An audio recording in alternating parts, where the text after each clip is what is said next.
আসসালামু আলাইকুম সুপ্রিয় দর্শক, আমি আজকে মাগরিবের নামাজ পর হাঁটতে বের হয়েছিলাম ময়মনসিংহ মেডিকেল কলেজ ছাত্র হোস্টেলের সামনে বাগমারাই। দেখি একদল কুকুর এসে একটা চায়না মেয়েকে আক্রমণ করতেছে। মেয়েটি ময়মনসিংহ মেডিকেল কলেজে পড়াশোনা করেন। আমি জিজ্ঞেস করেছি, আপনি কি ভয় পাচ্ছেন? তো উনি বলছে না।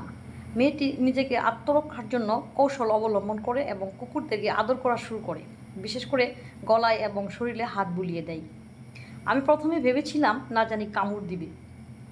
মেয়েটি আসলে অনেক বুদ্ধিমান। চায়নারা যে সারা পৃথিবীতে এত বুদ্ধিমান, এটা আসলে সত্যি আমি এই কুকুরের আদর দেখে বুঝতে পারলাম। আর বাঙালি হলে তো একদম মাথায় বাড়ি দিয়ে কুকুরের মাথা ভেঙে দিত। বাঙালিদের যে রাগ। তারপর মেয়েটিকে জিজ্ঞেস করলাম কোথায় যাবেন। তো উনি বললো যে মেডিকেল ছাত্র হোস্টেল থেকে আমার 3জন ফ্রেন্ড আসবে, আমরা শহরের দিকে যাব।